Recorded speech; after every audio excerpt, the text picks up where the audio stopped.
Isang paalala lang na bawat pusa ay magkakaiba, pero ang mga sasabihin ko sa inyo sa video na ito ay ang mga pinaka-common na dahilan ng kanilang ugali. Una ay sign of affection.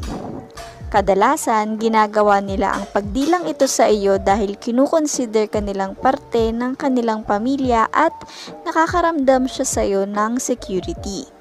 Naalala at na-apply kasi nila ang mga natutunan nilang paglilinis sa kanila ng kanilang mother cat noong sila'y maliit pa at gusto din nilang gawin ito sa iyo. Kaya nga kung mapapansin nyo, kapag bagong panganak ang isang pusa, dinidilaan at nililinis niya ang kanyang mga newborn kittens bilang isa ding sign ng kanyang affection sa mga ito.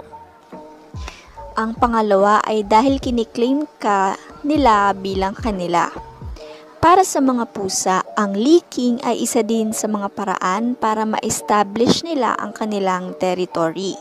Kapag kasi dinidilaan ka ng iyong pusa, naiiwan ang kanilang unique scent sa iyo na nagsisignal sa ibang pusa na lumayo. Ang pangatlo ay pacifier substitute. Ang mga pusa na maagang nahiwalay sa kanilang mga mother cats bago pa sila maging handa for adoption ay minsang nagkakadevelop ng tinatawag na oral fixation. Ito ay nagiging dahilan ng sobra-sobra nilang pagdila sa kanilang owners. Ang pang-apat ay self-soothing. Kapag naman dinidilaan ng pusa ang kanyang sarili, hindi lang grooming ang ibig sabihin nito. Ginagawa din nila ito dahil nagbibigay ito sa kanila ng soothing na pakiramdam. Mayroon din namang mga cases na kung saan dinidilaan nila ang kanilang sarili dahil nakakatulong ito sa kanila para ma-distract nila ang kanilang sarili sa isang bagay na nagdudulot sa kanilang ng discomfort at stress.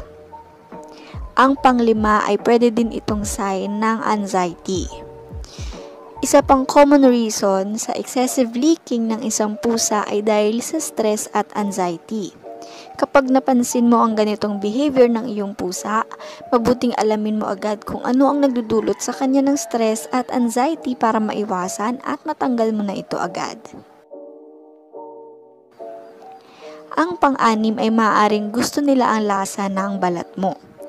Gaya ng ibang hayop, ang mga pusa ay dinidilaan ng kanilang owner dahil din sa nagugustuhan nila ang lasa ng balat mo. Weird at strange man pakinggan, pero ang medyo maalat nating balat, dagdag mo pa ang mga lotion at pabango sa ating katawan, ay maaaring napaka-tempting para sa iyong pusa. Ang ating kasing pawis ay nagtataglay ng mga sugar at salt na gustong-gusto ng mga pusa. Ang panghuli ay maaring gusto nilang sabihin na hindi maganda ang kanilang pakiramdam. Ang cat licking ay maaring isa ding indication na hindi maganda ang pakiramdam ng pusa mo.